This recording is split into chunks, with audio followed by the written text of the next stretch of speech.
Assalamualaikum warahmatullahi wabarakatuh. Sobat, gimana kabarnya hari ini? Semoga kita semua selalu diberikan kesehatan, keberkahan, dan rezeki yang melimpah. Sebelum kita mulai kisahnya, silahkan sobat tulis asal daerah masing-masing agar kita bisa saling kenal. Mari kita mulai kisahnya. Di sebuah desa kecil bernama Desa Tanjung Harapan, yang terletak di pinggiran kota Padang Sidempuan, Sumatera Utara, hiduplah seorang pemuda bernama Rizal Ramadhani. Seorang anak sulung dari 3 bersaudara, Rizal baru saja menyelesaikan pendidikan SMA-nya di SMA Negeri 1 Tanjung Harapan. Seperti kebanyakan pemuda di desanya, ia tumbuh dalam keterbatasan ekonomi. Ayahnya, Pak Rashid, bekerja sebagai buruh tani, sementara ibunya, Bu Nur Hayati, berjualan kue keliling untuk membantu biaya sekolah adik-adiknya. Sejak kecil, Rizal telah terbiasa melihat perjuangan orang tuanya yang berusaha keras demi kehidupan mereka. Setiap hari, ia menyaksikan bagaimana ayahnya pergi ke ladang sebelum matahari terbit dan pulang dalam keadaan lelah tanpa kepastian penghasilan. Keinginan Rizal sederhana, ia ingin mengubah nasib keluarganya. Ia bermimpi bisa bekerja dengan gaji besar, membangun rumah yang layak untuk kedua orang tuanya, dan menyekolahkan adik-adiknya hingga mereka tak perlu mengalami kesulitan yang sama. Suatu sore, ketika Rizal sedang duduk di depan rumahnya, seseorang datang menghampirinya. Bang Anton, seorang pria bertubuh besar dengan perawakan keras, mendekatinya sambil tersenyum lebar. Bang Anton dikenal di desa sebagai anggota pemuda Pancasila, kelompok yang sering terlibat dalam berbagai urusan di kampung, baik yang resmi maupun yang tidak jelas asal-usulnya. "Rizal, kau baru tamat SMA kan?" tanyanya sambil duduk di kursi kayu reot di teras rumah Rizal. "Iya bang," jawab Rizal agak canggung. "Ada kerjaan bagus buat kau. Di perkebunan sawit, gajinya gede, fasilitas lengkap, makan ditanggung. Kerja cuma petik buah sawit aja, gampang." Bang Anton menjelaskan dengan nada meyakinkan. Mata Rizal berbinar. Seumur hidupnya, ia tak pernah membayangkan bisa mendapatkan pekerjaan dengan fasilitas seperti itu. Gaji besar, makan ditanggung, itu lebih baik daripada harus bekerja serabutan di desa dengan upah pas-pasan. "Tapi di mana bang?" tanyanya dengan ragu. "Di Kabupaten Sintang, Kalimantan Barat. Kau dan beberapa anak muda lain dari desa ini akan berangkat bareng. Semuanya diurus, kau tinggal berangkat aja," kata Bang Anton sambil menepuk bahu Rizal dengan akrab. Rizal menelan ludah. Ia tak pernah pergi sejauh itu. Namun, iming-iming gaji besar membuatnya menepis keraguannya. Malam harinya, ia memberanikan diri berbicara kepada orang tuanya. Pak Rashid dan Bu Nur Hayati saling bertukar pandang dengan ekspresi penuh kecemasan. "Kau yakin, Jal?" Suara Pak Rashid berat. "Kita tidak kenal siapa-siapa di sana." Bang Anton bilang sudah banyak anak muda desa lain yang kerja di sana, Pak. "Semua aman," Rizal mencoba meyakinkan. Bu Nur Hayati menggenggam tangannya erat. "Kau ini baru lulus, nak. Bagaimana kalau kau kuliah saja? Biar ibu cari cara supaya bisa bayar uang pangkalmu." "Bu, kita sudah susah. Aku tak mau lihat ibu terus capek jualan. Aku harus kerja." Keheningan menyelimuti ruang tamu sederhana itu. Raut wajah Pak Rashid menyiratkan keraguan, tetapi ia juga tahu bahwa mereka butuh uang. Akhirnya, dengan berat hati, ia mengangguk. "Baiklah, tapi hati-hati nak," katanya lirih. 3 hari kemudian, Rizal berdiri di depan rumahnya, berpamitan dengan keluarganya. Beberapa tetangga ikut datang, menyalami dan mendoakan keselamatannya. Saat bus malam yang akan membawanya ke pelabuhan tiba, Rizal naik bersama 5 pemuda lain dari desa. Mereka semua tampak antusias, membayangkan kehidupan baru yang lebih baik. Di dalam bus, Rizal duduk di samping seorang pemuda bernama Fadil, yang juga ingin mencari nafkah untuk keluarganya. "Kita bakal kaya, Jal," ujar Fadil sambil tersenyum lebar. Rizal mengangguk. Di luar jendela, lampu jalan berpendar, perlahan meninggalkan desa yang telah menjadi tempatnya tumbuh. Ia menatap ke depan, tak sabar menyongsong masa depan. Berjam-jam perjalanan berlalu. Dari bus, mereka beralih naik kapal untuk menyeberang ke Kalimantan. Lelah dan kantuk menyerang, tetapi Rizal tetap merasa semangat. Saat bus mereka akhirnya memasuki Kabupaten Sintang, langit mulai terang. Udara lembab khas hutan tropis menyelimuti. Di kejauhan, hamparan perkebunan sawit membentang luas. Bus melambat, dan tiba-tiba Rizal melihat sebuah papan besar berdiri di pinggir jalan. "Selamat datang di perkebunan sawit Nusantara." Hatinya berdebar tanpa alasan yang jelas. Bus tua yang membawa Rizal dan kawan-kawannya akhirnya berhenti di sebuah tempat terpencil di Kabupaten Sintang, Kalimantan Barat. Langit mulai gelap, hanya diterangi oleh lampu jalan yang jarang ditemui di sepanjang perjalanan. Di sekeliling, hanya ada hamparan kebun sawit yang seolah tak berujung, menciptakan perasaan terisolasi yang menyesakkan dada. "Turun!"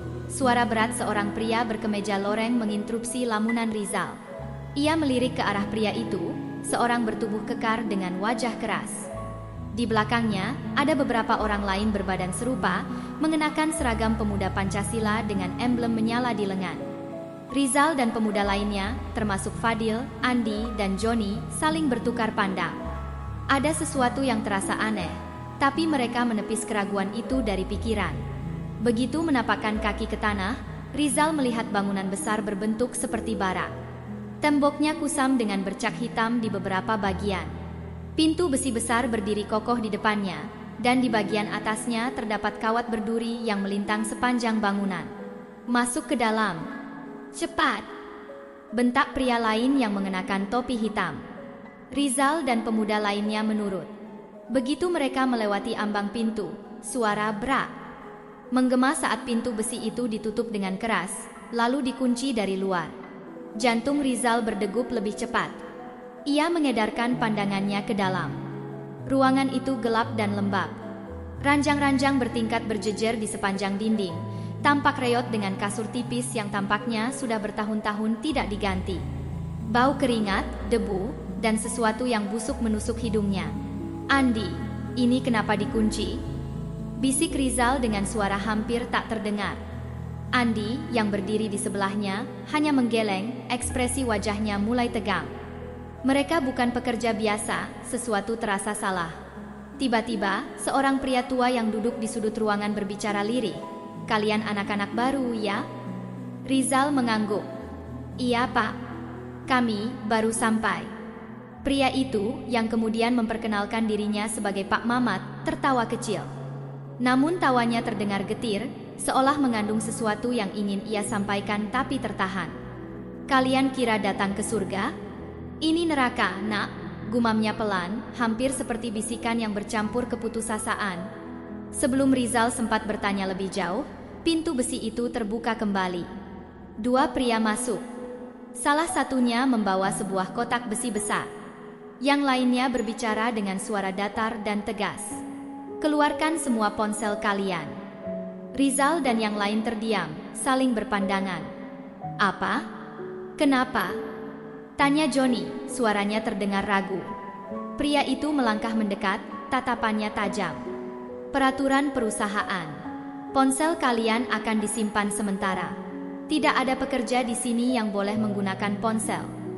Fadil menggenggam ponselnya erat, ragu untuk menyerahkannya.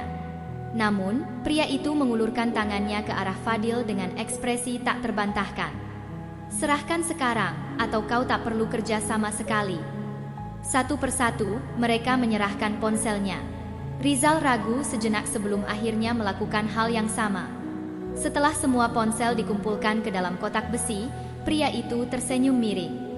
"Bagus. Sekarang istirahat. Besok kalian mulai kerja." Mereka melangkah keluar, menutup pintu besi kembali. Bunyi klik terdengar jelas saat gembok dikunci. Keheningan menyelimuti ruangan. Joni menggebrak ranjang besinya dengan kesal. "Ini apa-apaan?" Andi menghela napas panjang. Mungkin besok kita akan dijelaskan." Rizal duduk di ranjangnya, menatap ke atas. Rasa gelisah yang sebelumnya samar kini semakin kuat. Dari luar, terdengar langkah kaki berat yang berlalu lalang. Rizal bangkit, berjalan pelan ke arah jendela kecil di ujung ruangan. Ia mengintip keluar melalui celah di antara jeruji besi.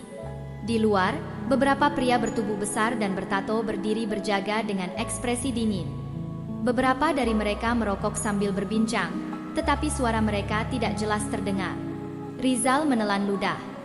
Ini bukan tempat kerja yang seperti dijanjikan. Tiba-tiba, suara gaduh membuatnya menoleh. Seorang pemuda yang ikut datang bersama mereka, Wawan, berdiri di dekat pintu dengan wajah merah padam. "Hei, buka pintunya. Kami mau keluar." Ia menggedor-gedor pintu keras, suaranya menggema di ruangan yang penuh udara pengap itu. Tak ada jawaban. Hanya langkah kaki dari luar yang semakin mendekat. Kemudian, suara kunci berderit. Pintu besi terbuka. Seorang pria bertubuh tinggi masuk. Rambutnya disisir rapi ke belakang, wajahnya penuh garis-garis tajam, dan matanya dingin tanpa ekspresi. Tanpa peringatan, ia mengayunkan tinjunya keras ke wajah Wawan. Bag! Darah segar langsung muncrat dari hidung pemuda itu. Wawan terhuyung ke belakang, terjatuh ke lantai. "Kalian pekerja di sini?" "Bukan, bos." Suara pria itu datar, tapi penuh ancaman. Ia berjongkok, mencengkeram rambut Wawan yang masih setengah sadar. "Tidak ada yang boleh melawan aturan di sini." Rizal mematung. Nafasnya tertahan. Semua yang ada di ruangan itu membeku dalam ketakutan. Pria itu melepaskan Wawan begitu saja, membiarkan tubuhnya tergeletak di lantai. Lalu ia berdiri, mengamati mereka satu persatu. Siapapun yang protes akan bernasib sama. Ia berbalik, berjalan keluar, dan pintu besi kembali tertutup dengan bunyi klik yang terdengar lebih mengancam daripada sebelumnya. Fajar baru menyingsing di atas perkebunan sawit yang membentang luas di Kabupaten Sintang, Kalimantan Barat. Cahaya matahari yang perlahan muncul dari ufuk timur tidak membawa kehangatan bagi para pekerja yang masih meringkuk kelelahan di dalam barak sempit dan pengap. Pintu besi besar yang mengurung mereka terbuka dengan kasar, menciptakan bunyi berderit yang menyakitkan telinga. Seorang pria berbadan besar dengan tato menjalar di lengannya berdiri di ambang pintu. Bang Jafar, salah satu penjaga yang paling disegani, melangkah masuk dengan wajah dingin dan mata yang menatap tajam ke arah mereka. "Bangun! Waktunya kerja!" teriaknya dengan suara menggema di seluruh ruangan. Rizal, yang belum sepenuhnya sadar dari tidurnya, langsung terbangun. Tubuhnya masih terasa lelah setelah perjalanan panjang dan tekanan mental sejak kedatangannya kemarin. Di sekelilingnya, pemuda lain juga mulai bergerak, mengusap mata dan merenggangkan tubuh mereka yang pegal. Tidak ada waktu untuk sarapan. Begitu mereka berdiri, para penjaga lain mendorong mereka keluar dari barak dan menggiring mereka menuju perkebunan. Di bawah terik matahari yang mulai meninggi, Rizal dan rekan-rekannya diberikan dodos, alat panjang dengan mata pisau melengkung di ujungnya yang digunakan untuk memanen buah sawit dari pohon yang tinggi.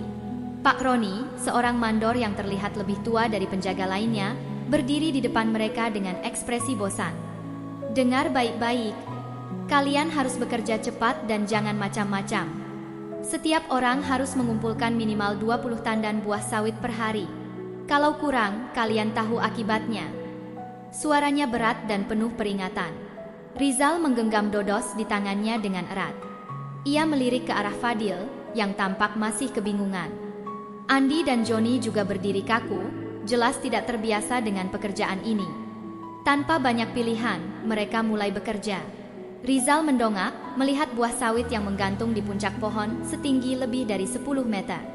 Dengan hati-hati, ia mengayunkan dodosnya ke atas, mencoba memotong tandan buah sawit yang besar dan berduri tajam. 1 kali, 2 kali, tangannya mulai terasa berat. Buah sawit akhirnya jatuh ke tanah dengan bunyi berdebam, nyaris mengenai kakinya. Rizal menghela napas lega, tetapi ketika ia melihat sekeliling, ia baru sadar betapa sulitnya pekerjaan ini. Matahari semakin terik. Keringat membanjiri tubuhnya, membuat bajunya yang lusuh menempel di kulit. Nafasnya tersengal, tetapi tidak ada waktu untuk beristirahat. Beberapa pemuda yang lain tampak mulai kepayahan. Salah satunya adalah Doni, seorang anak dari desa Sungai Durian yang tubuhnya lebih kurus dibandingkan yang lain. Wajahnya memerah dan gerakannya semakin lambat. "Bang, istirahat sebentar ya?" tanyanya dengan suara lirih kepada seorang penjaga bernama Hendra. Tanpa peringatan, Hendra menamparnya keras. "Lak!" Doni jatuh tersungkur ke tanah, tangannya memegangi pipinya yang kini memerah. "Di sini gak ada istirahat sebelum jatah kerja selesai," bentak Hendra. Rizal menelan ludah. Ia merasakan kemarahan menggelegak dalam dadanya, tetapi ia tidak bisa berbuat apa-apa. Jam terus berjalan. Satu demi satu, tandan sawit dikumpulkan dan ditumpuk di tepi jalan tanah yang dipenuhi debu. Makan siang datang terlambat, dan ketika akhirnya mereka diberi makanan, yang mereka dapat hanyalah sepiring nasi dingin dengan sepotong ikan asin dan sedikit sayur bening yang hampir tidak berasa. Porsi kecil itu sama sekali tidak cukup untuk mengembalikan tenaga mereka yang terkuras. Rizal melirik ke arah Fadil yang memakan makanannya dengan lahap meskipun wajahnya penuh kelelahan. "Ini aja makannya," gumam Fadil dengan suara pelan. Pak Mamat, pria tua yang sejak kemarin sudah memperingatkan mereka, hanya tertawa pahit. "Bersyukur masih dikasih makan," katanya tanpa menoleh. Setelah makan siang yang singkat, mereka kembali bekerja di bawah sinar matahari yang semakin menyengat. Kaki-kaki mereka mulai terasa gemetar, tangan mereka lecet dan penuh luka karena terkena duri tajam dari buah sawit. Sore hari, salah satu pemuda yang bekerja tidak jauh dari Rizal, Ramli, tiba-tiba berhenti bergerak. Napasnya tersengal-sengal, keringat bercucuran deras dari dahinya. "Ramli, kau kenapa?" tanya Joni yang berdiri di dekatnya. Ramli tidak menjawab. Tubuhnya bergoyang sebentar, lalu ia jatuh pingsan di antara tumpukan tandan sawit. Sejenak, semua terdiam. Namun, alih-alih mendapatkan pertolongan, seorang penjaga bernama Rian berjalan mendekat dengan ekspresi marah. Tanpa ragu, ia menendang tubuh Ramli yang tergeletak di tanah. "Bangun! Jangan pura-pura lemah!" bentaknya. Ramli tidak bereaksi. Wajahnya pucat. Nafasnya masih tersengal. Beberapa pekerja lain melihat kejadian itu dengan tatapan ngeri, tetapi tidak ada yang berani berkata apa-apa. Melihat Ramli tidak kunjung bangun, Rian semakin geram. Ia menarik kerah baju Ramli dan menamparnya keras. "Kalau gak mau kerja, gak usah makan," teriaknya. Pak Roni, sang mandor, hanya menghela napas melihat kejadian itu. Tidak ada belas kasihan di matanya. Hari mulai gelap ketika pekerjaan akhirnya dihentikan. Dengan tubuh kelelahan dan lutut gemetar, Rizal dan kawan-kawannya kembali digiring menuju barak. Tidak ada gaji seperti yang dijanjikan. Tidak ada kesejahteraan yang mereka bayangkan. Di dalam barak, Rizal duduk diam. Napasnya masih berat. Ia melirik ke sudut ruangan, di mana Pak Mamat duduk dengan kepala menunduk. Kemudian, dengan suara hampir berbisik, pria tua itu berkata, "Tidak ada yang bisa keluar dari sini hidup-hidup." Langit di atas perkebunan sawit Nusantara, Kabupaten Sintang sudah menggelap. Malam di perkebunan terasa lebih sunyi dibandingkan di desa. Hanya suara jangkrik dan gemerisik dedaunan yang tertiup angin yang menemani keheningan. Barak tempat Rizal dan para pekerja tinggal sudah dikunci sejak sore. Cahaya lampu redup yang tergantung di langit-langit barak memberikan suasana muram. Rizal duduk bersandar di dinding kayu yang dingin. Kakinya terasa lelah setelah bekerja seharian di bawah terik matahari. Tubuhnya masih terasa pegal, bekas luka akibat dodos yang tak sengaja mengenai tangannya siang tadi juga masih perih. Tapi yang lebih menyakitkan bukanlah luka di tubuh, melainkan rasa putus asa yang semakin menghantui pikirannya. Di sudut ruangan, Andi dan Fadil duduk bersebelahan, berbicara dengan suara lirih. Rizal mendekat, menyadari bahwa mereka sedang merencanakan sesuatu yang sudah lama ia pikirkan, melarikan diri. "Aku gak bisa tahan lebih lama di sini, Jal," bisik Andi. "Kalau kita gak kabur sekarang, kita gak akan pernah keluar dari sini." Rizal menelan ludah. Ia tahu betapa sulitnya melarikan diri. Sejak ia datang, para penjaga selalu berjaga ketat, terutama setelah insiden siang tadi ketika Ramli tumbang karena kelelahan. Namun, jika mereka terus menunggu, kesempatan mungkin tak akan pernah datang. "Aku setuju," ujar Fadil, suaranya penuh keyakinan. "Tapi kita harus melakukannya dengan hati-hati. Jika tertangkap, kau tahu sendiri akibatnya." Mereka bertiga saling berpandangan, menyadari risiko yang akan mereka hadapi. Namun, tidak ada pilihan lain. Malam semakin larut. Para pekerja lain sudah tertidur atau terbaring diam di ranjang mereka. Pak Mamat, pria tua yang sudah lebih dulu mengetahui kerasnya tempat ini, hanya melirik mereka dengan tatapan sendu, seolah ingin memperingatkan sesuatu tetapi memilih untuk diam. Pukul 2 dini hari, Rizal, Andi, dan Fadil bersiap. Mereka berjalan pelan menuju jendela kecil di bagian belakang barak. Di luar, hanya ada pagar kawat yang tampaknya bisa dipanjat jika mereka bergerak cepat dan senyap. Andi naik lebih dulu, jari-jarinya mencengkeram kawat dengan erat. Ia menarik tubuhnya ke atas dengan hati-hati, menahan rasa sakit akibat kawat yang tajam. Rizal dan Fadil bersiap menyusul. Jantung Rizal berdegup kencang. Setiap suara kecil terdengar begitu besar di telinganya. Namun, baru saja Andi berhasil mencapai puncak pagar, sebuah suara tajam membelah keheningan. "Hei, mau kemana kalian?" Cahaya senter menyorot langsung ke arah mereka. Beberapa penjaga berlari ke arah barak. Rizal mendengar suara langkah kaki berat menghantam tanah dengan cepat. Andi, yang masih bergelantungan di atas pagar, panik dan mencoba melompat turun.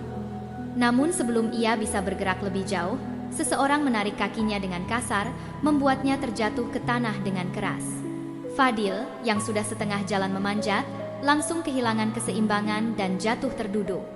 Rizal berusaha kabur ke arah lain, tetapi sebuah tangan kuat mencengkeram bahunya. Ia tersentak dan terhempas ke tanah. Dari kegelapan, Bang Jafar muncul dengan wajah dingin, diikuti oleh beberapa penjaga lain. Tatapannya tajam dan penuh amarah. "Kalian kira bisa lari dari sini?"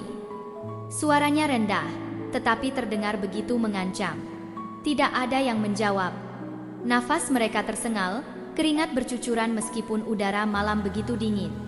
Tiba-tiba, seorang penjaga melangkah ke depan dan menatap tajam ke arah Andi dan Fadil. Tanpa banyak bicara, ia menarik mereka berdua berdiri. Suasana menjadi begitu tegang. Rizal hanya bisa melihat dengan mata membelalak saat penjaga itu menatap mereka dengan ekspresi tanpa ampun. Tubuhnya terasa kaku, pikirannya berputar cepat, tetapi tidak ada jalan keluar. Beberapa saat kemudian, Rizal terdorong kembali ke dalam barak dengan tubuh penuh luka.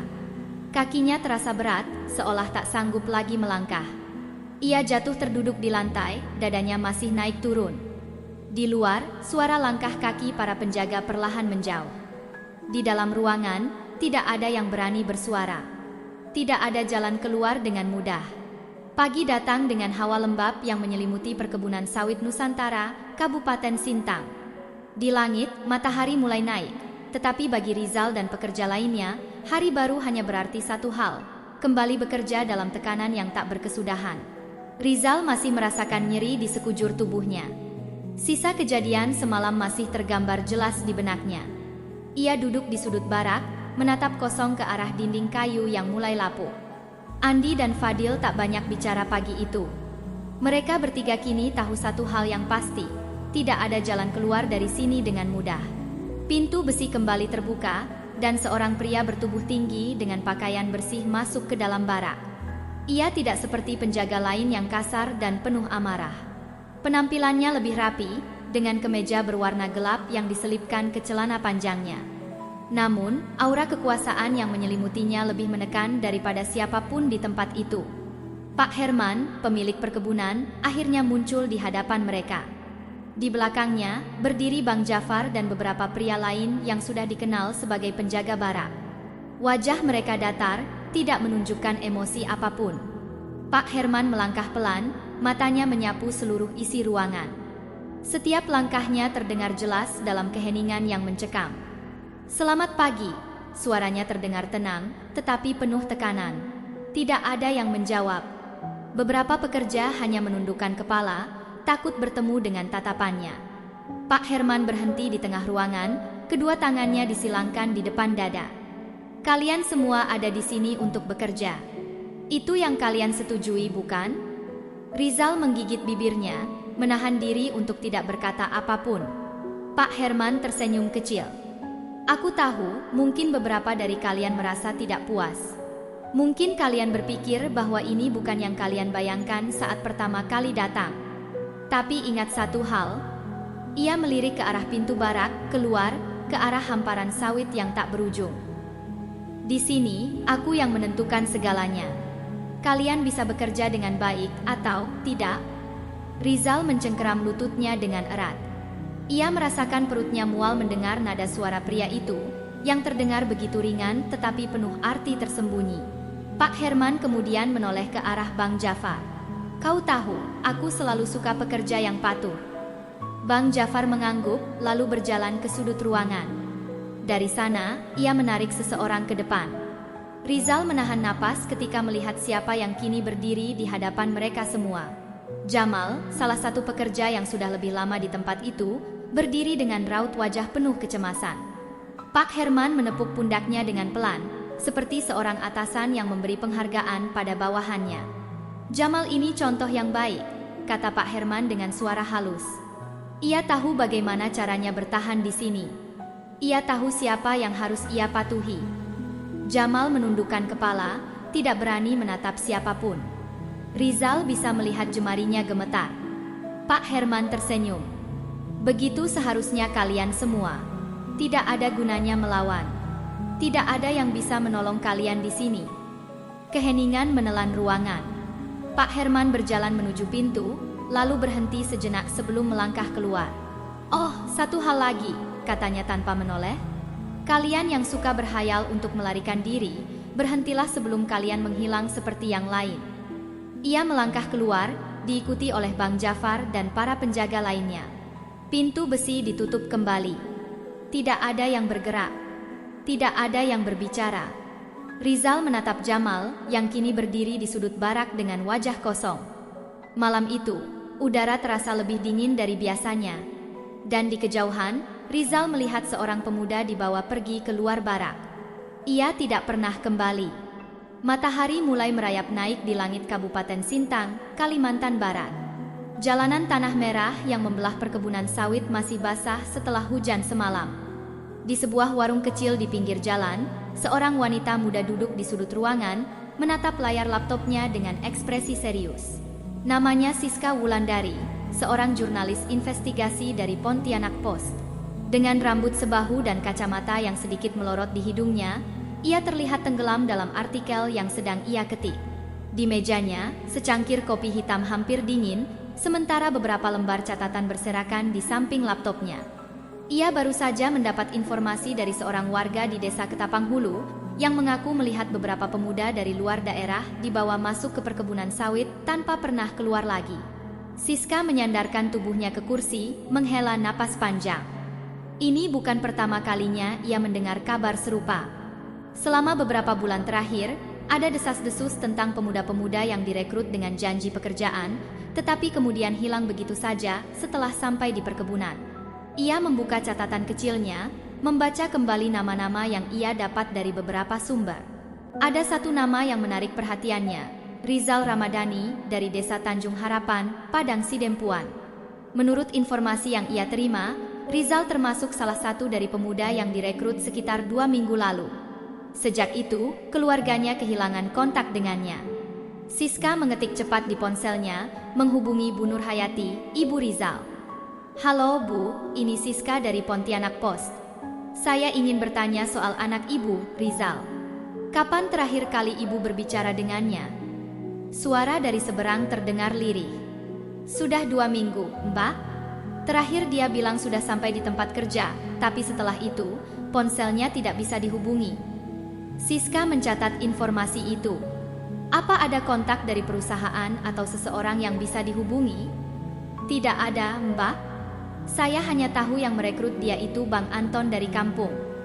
Nama itu sudah sering ia dengar dalam investigasi ini. Anton Sihombing, seorang perekrut tenaga kerja yang sering beroperasi di daerah Sumatera dan Kalimantan.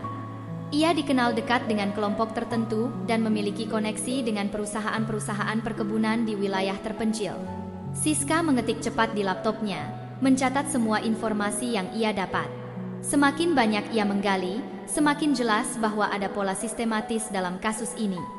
Namun, semakin jauh ia menyelidiki, ancaman pun mulai berdatangan. 2 hari lalu, saat ia bertanya-tanya di sekitar desa, seseorang yang tidak dikenalnya menghampirinya di jalan dan berbisik, "Jangan ikut campur kalau masih mau selamat." Hari ini, sebelum berangkat ke warung, ia merasa ada motor yang terus mengikuti mobilnya dari kejauhan. Siska menyesap kopi dinginnya. Matanya menatap layar laptop yang berisi nama-nama pemuda yang hilang. Ia tahu ini bukan sekadar pekerjaan biasa. Ia tahu ada sesuatu yang lebih besar yang tersembunyi di balik perkebunan itu. Dan ia tahu, sekali ia melangkah lebih jauh, ia mungkin tidak akan bisa kembali. Namun, ia tidak bisa berhenti sekarang. Tangan Siska kembali mengetik. Ia akan membongkar semua ini. Udara malam di perkebunan sawit Nusantara, Kabupaten Sintang terasa lebih berat dari biasanya. Di dalam barak yang pengap, cahaya dari lampu gantung yang redup berpendar lemah, menciptakan bayangan panjang di dinding kayu yang mulai lapuk. Rizal duduk di sudut barak, punggungnya bersandar pada dinding dingin. Tubuhnya masih terasa pegal setelah bekerja seharian, tetapi pikirannya tidak bisa tenang. Sejak kedatangannya ke tempat ini, ia telah melihat banyak hal yang membuatnya sadar bahwa janji pekerjaan bergaji tinggi hanyalah tipuan belaka. Di ranjang besi sebelahnya, Fadil sedang membenahi luka di lengannya, bekas goresan dodos yang ia gunakan untuk memanen sawit. Sementara itu, Andi menatap kosong ke langit-langit barak, wajahnya masih dipenuhi rasa frustasi setelah upaya pelarian mereka gagal beberapa hari lalu. Di sudut lain ruangan, beberapa pekerja duduk berkelompok, berbicara dengan suara pelan. Di antara mereka, seorang pria bernama Jamal tampak lebih santai dibandingkan yang lain. Ia telah bekerja di tempat ini lebih lama daripada mereka. Tidak seperti para pekerja lainnya yang tampak lesu, Jamal memiliki akses sedikit lebih banyak. Ia bisa keluar dari barak lebih sering, dan makanan yang ia dapat terkadang lebih baik dibandingkan yang lain. Rizal sudah lama curiga terhadap Jamal. Ada sesuatu yang aneh dengan caranya bertindak. Terlalu tenang, terlalu yakin bahwa semuanya akan baik-baik saja. Malam itu, setelah para pekerja lain mulai berbaring di ranjang masing-masing, Rizal, Fadil, dan Andi duduk berdesakan di sudut ruangan.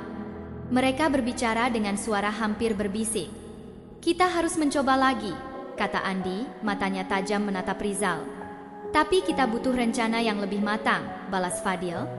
"Kita tidak bisa asal lari seperti kemarin." Rizal mengangguk. "Kita butuh bantuan dari orang dalam, seseorang yang tahu kondisi perkebunan ini lebih baik." Di saat mereka tengah berdiskusi, sebuah suara mengejutkan mereka. "Apa yang kalian bicarakan?" Jamal berdiri di dekat mereka, matanya menyipit curiga. "Tidak ada," jawab Rizal cepat. Jamal menatap mereka satu persatu, lalu tersenyum tipis. "Aku harap kalian tidak melakukan hal bodoh." Setelah mengatakan itu, ia berjalan menjauh, kembali ke kelompok pekerja lainnya. Fadil menarik napas dalam. "Aku tidak suka pria itu." Andi mengangguk. "Aku juga." Namun, mereka tidak punya cukup waktu untuk mengkhawatirkan hal itu. Mereka harus segera mencari cara untuk keluar dari tempat ini. Beberapa jam kemudian, suara langkah kaki terdengar dari luar. Pintu besi barak terbuka lebar, dan beberapa penjaga masuk. Semua pekerja langsung duduk tegak, menahan napas. Bang Jafar, pemimpin para penjaga, berdiri di depan pintu dengan ekspresi datar. Di belakangnya, beberapa pria berbadan besar berjaga dengan wajah dingin. "Kalian semua, keluar," perintahnya. Para pekerja segera berdiri dan keluar satu persatu. Saat Rizal melangkah keluar, hawa malam yang dingin menusuk kulitnya. Di halaman barak, para pekerja dipaksa berbaris. Lampu-lampu besar menyala, menerangi tanah berdebu yang menjadi tempat berkumpul mereka malam ini. Bang Jafar melangkah ke depan, tatapannya menyapu seluruh pekerja. "Seseorang di antara kalian telah melakukan kesalahan," katanya pelan, tetapi penuh tekanan. Keheningan menyelimuti suasana. "Kami mendapat informasi bahwa ada beberapa orang yang mencoba melarikan diri," lanjutnya. Darah Rizal berdesir. Matanya secara refleks melirik ke arah Andi dan Fadil, yang wajahnya sama tegangnya dengan dirinya. Bang Jafar menoleh ke samping, dan seseorang didorong ke tengah barisan. "Jamal." Pria itu kini berdiri di antara mereka semua, tetapi tidak dengan ekspresi ketakutan. Sebaliknya, ia tampak tenang, bahkan tersenyum tipis. "Saya sudah memberitahu siapa saja yang berusaha kabur," katanya dengan suara tenang. Rizal merasakan tubuhnya menegang. Jamal menoleh ke arah Rizal, Andi, dan Fadil. Mereka yang berencana kabur. Sejenak, waktu terasa berhenti. Bang Jafar menatap mereka bertiga dengan ekspresi dingin. Tanpa peringatan, seorang pekerja yang berdiri di dekat mereka langsung ditarik ke depan. Wajahnya pucat pasi, matanya membelalak ketakutan. Bang Jafar mengangkat tangannya. Lalu, semuanya berubah menjadi sunyi. Pagi di Kabupaten Sintang, Kalimantan Barat terasa biasa bagi warga setempat, tetapi tidak bagi Siska Wulandari. Di dalam kamar hotel sederhana di pinggiran kota, ia duduk di depan laptopnya, mengetik laporan investigasi tentang praktik perbudakan di perkebunan sawit yang selama ini tertutup rapat. Kopi di cangkirnya sudah dingin, tapi ia tidak peduli. Dering ponsel memecah keheningan. Dengan cepat, Siska meraihnya. Nama yang muncul di layar membuat jantungnya berdegup lebih kencang. "Ibtu Bram," gumamnya sebelum mengangkat panggilan itu. "Halo Pak," sapanya dengan nada tegang. Dari seberang, suara seorang pria terdengar dalam dan terukur. "Kami sudah mengamati lokasi yang kamu sebutkan. Tapi masalahnya, atasan saya tidak mau menyentuh ini. Mereka bilang kasus ini terlalu rumit." Siska memejamkan mata, menahan rasa frustrasi. Ia sudah menduga akan ada hambatan dari pihak berwenang. Pak Herman, pemilik perkebunan sawit itu, bukan orang biasa. Ia memiliki koneksi kuat dengan pejabat daerah dan tokoh berpengaruh lainnya. "Lalu, apa yang bisa kita lakukan?" tanyanya pelan. Hening sejenak sebelum Bram menjawab, "Aku akan coba dengan cara lain. Tapi aku tidak bisa banyak membawa anggota. Ini harus dilakukan diam-diam." Mata Siska berbinar. "Saya punya beberapa kontak dari LSM HAM Kalimantan. Mereka bersedia membantu jika ada pergerakan." Bram menghela napas. "Oke, aku akan cari cara untuk masuk tanpa menimbulkan kecurigaan. Tapi jika ada yang bocor ke pihak Pak Herman, ini bisa berakhir buruk." Siska mengerti risikonya.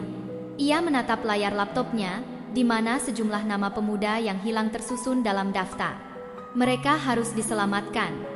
Di dalam perkebunan sawit Nusantara, Rizal duduk di sudut barak dengan tatapan kosong.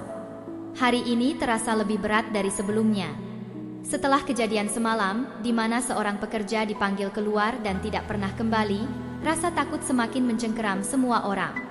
Bahkan Andi dan Fadil yang biasanya masih bisa berbicara pelan dengannya kini lebih sering diam. Di luar barak, aktivitas perkebunan tetap berjalan seperti biasa. Truk-truk pengangkut tandan sawit berlalu lalang, sementara para pekerja terus bekerja tanpa henti. Namun, sesuatu terasa berbeda hari ini. Dari kejauhan, Rizal melihat beberapa pria berseragam memasuki area perkebunan. Mereka berbicara dengan beberapa penjaga, lalu berjalan ke arah kantor utama yang berada di ujung jalan tanah. "Lihat itu," bisik Fadil pelan. Rizal memperhatikan lebih seksama. Para pria itu tampak berbeda dari penjaga biasanya. Mereka mengenakan pakaian lebih rapi, dan salah satu dari mereka, seorang pria bertubuh tegap dengan wajah serius, melirik ke arah barak sebelum memasuki kantor. Rizal menelan ludah. Ada sesuatu yang sedang terjadi. Sore menjelang, suasana di perkebunan semakin tegang. Para penjaga tampak lebih waspada dari biasanya. Beberapa dari mereka berbicara dengan suara rendah, seolah menyembunyikan sesuatu. Malam itu, saat pekerja lain sudah mulai tertidur, Rizal mendengar suara langkah kaki mendekat. Pintu besi barak terbuka. Bang Jafar berdiri di ambang pintu, menatap mereka semua dengan ekspresi dingin. "Semua orang dengarkan," suaranya dalam dan tegas. "Besok pagi, beberapa dari kalian akan dipindahkan ke tempat lain. Bersiaplah." Rizal merasakan darahnya berdesir. Ia menatap Andi dan Fadil, yang kini juga terlihat panik. Tidak ada yang tahu apa maksud pemindahan ini. Tapi satu hal yang pasti, tidak ada yang pernah kembali setelah dipindahkan. Langit malam di perkebunan sawit Nusantara, Kabupaten Sintang dipenuhi awan hitam yang menggantung berat. Angin bertiup pelan, membawa aroma tanah basah dan dedaunan yang membusuk. Di dalam barak yang pengap, Rizal duduk bersandar pada dinding kayu yang dingin. Dadanya naik turun, napasnya pendek dan terburu-buru. Kata-kata Bang Jafar tadi sore masih terngiang di kepalanya. "Besok pagi, beberapa dari kalian akan dipindahkan ke tempat lain. Bersiaplah." Tidak ada yang tahu apa arti sebenarnya dari pemindahan itu, tapi semua orang di dalam barak memahami satu hal. Mereka yang dibawa pergi tidak pernah kembali. Rizal melirik ke arah Andi dan Fadil, yang duduk diam di ranjang besi mereka. Mata mereka gelap, tanpa harapan. Di sudut ruangan, Pak Mamat menundukkan kepalanya. Tangannya meremas kain lusuh yang selalu ia bawa. "Ini saatnya," bisik Rizal. Fadil menoleh dengan ekspresi ragu. "Kau yakin?" "Kita tak punya pilihan," jawab Rizal tegas. "Kalau kita menunggu, kita hanya akan lenyap satu persatu." Andi mengusap wajahnya yang penuh keringat. "Kita cuma punya alat seadanya. Mereka punya penjaga di mana-mana." Rizal mengepalkan tangannya. "Tapi kita punya jumlah." Mereka bertiga saling bertukar pandang. Selama ini mereka selalu takut, selalu menurut. Tapi malam ini berbeda. Jika mereka tidak bertindak sekarang, mungkin mereka tidak akan pernah mendapatkan kesempatan lagi. Rizal berdiri dan melangkah ke tengah ruangan. Ia menatap para pekerja lain yang duduk dalam keheningan. "Kalian dengar sendiri tadi," katanya pelan namun tajam. "Besok beberapa dari kita akan dibawa pergi. Tidak ada yang tahu kemana. Tidak ada yang pernah kembali." Mata-mata lelah di dalam ruangan mulai menatapnya. "Ini satu-satunya kesempatan kita. Kalau kita bersatu, kita bisa melawan. Kita bisa keluar dari sini." Pak Mamat mengangkat wajahnya, matanya dipenuhi keraguan. "Bagaimana kalau mereka menangkap kita? Maka kita akan berakhir seperti mereka yang sudah diambil sebelumnya," jawab Rizal. "Lebih baik kita berjuang daripada menunggu mati." Keheningan menyelimuti barak. Lalu, satu persatu pekerja mulai berdiri. "Aku ikut," kata seorang pemuda bernama Doni. "Aku juga," tambah Joni, yang selama ini tak pernah berani menentang. Satu demi satu, mereka bergabung. Andi menatap Rizal dengan mata penuh keyakinan. "Baiklah, kita lakukan ini." Malam semakin larut. Di luar, para penjaga masih berjaga, seperti biasanya. Lampu-lampu redup menerangi area sekitar barak. Di kejauhan, suara jangkrik dan hembusan angin menjadi satu-satunya suara yang terdengar. Rizal, Andi, dan beberapa pekerja lainnya berdiri di dekat pintu barak, menunggu tanda. Saat Bang Jafar dan para penjaga berjalan menjauh, Rizal memberi isyarat. "Sekarang." Dengan cepat, beberapa pria besar di antara mereka, termasuk Pak Mamat dan Doni, mendorong pintu barak sekuat tenaga. Pintu itu bergetar, tetapi masih tertahan oleh gembok di luar. Suara benturan keras membuat salah satu penjaga menoleh. "Hei, apa yang kalian lakukan, Dida?" Sebelum pria itu sempat menyelesaikan kalimatnya, Fadil dan Joni menerjangnya dengan sekuat tenaga. Mereka menjatuhkan penjaga itu ke tanah, merebut kunci yang tergantung di pinggangnya. "Kunci itu!" seru Andi. Joni merogoh kantong penjaga dengan tangan gemetar. Begitu ia menemukannya, ia langsung menyerahkannya kepada Rizal. Tangan Rizal berkeringat saat ia memasukkan kunci ke dalam lubang gembok. Sekali, dua kali, klik, gembok terbuka.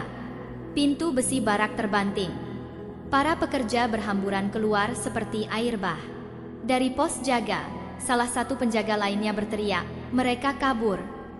Lampu sorot dinyalakan, menerangi halaman tanah yang kini dipenuhi pekerja yang berlarian. Rizal menggenggam tangan Andi dan menariknya maju. "Kita harus ke pagar belakang." Di belakang mereka, suara teriakan dan benturan terdengar di mana-mana. Para penjaga berusaha menghalangi, tetapi jumlah mereka kalah banyak.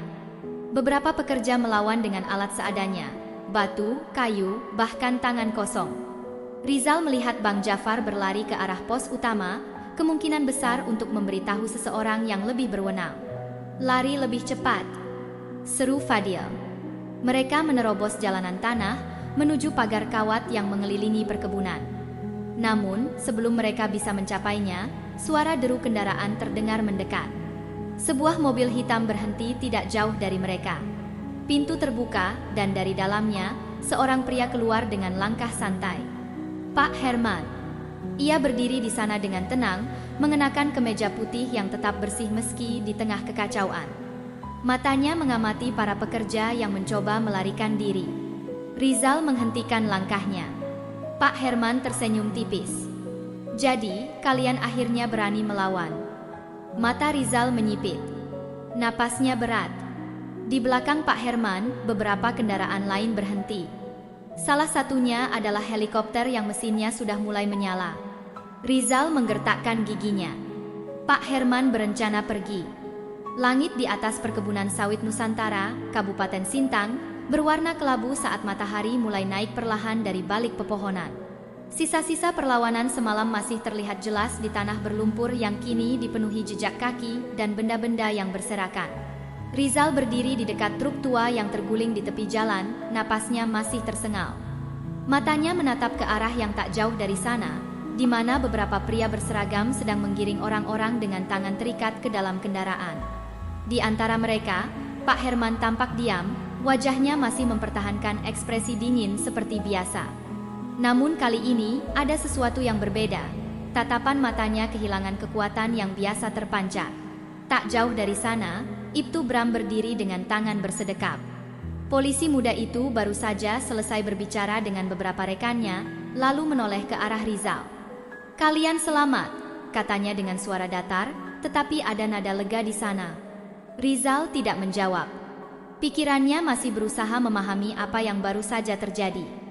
Beberapa jam yang lalu, mereka masih terperangkap dalam ketakutan, berusaha melarikan diri dari tempat ini. Namun sekarang, situasi telah berbalik. Dari kejauhan, Siska Wulandari berdiri dengan kamera kecil di tangannya, merekam momen yang tidak akan terlupakan ini. Wajahnya lelah, tetapi matanya berbinar penuh kepuasan. Di tanah yang berlumpur, beberapa pekerja duduk dengan tubuh lemah. Andi dan Fadil berjongkok tak jauh dari Rizal, masih terengah-engah setelah perlawanan yang nyaris gagal. "Jadi ini akhirnya?" Fadil berbisik pelan, suaranya bergetar. Rizal tidak segera menjawab. Tatapannya beralih ke sekelompok pemuda lain yang kini berdiri dengan wajah kosong, masih sulit percaya bahwa mereka telah berhasil keluar dari mimpi buruk ini. Di dekat pos penjagaan, Pak Mamat menatap tanah dengan ekspresi berat. Pria tua itu sudah terlalu lama hidup dalam keterpaksaan, dan kini ia tampak seperti orang yang baru saja terlepas dari rantai yang membelenggunya.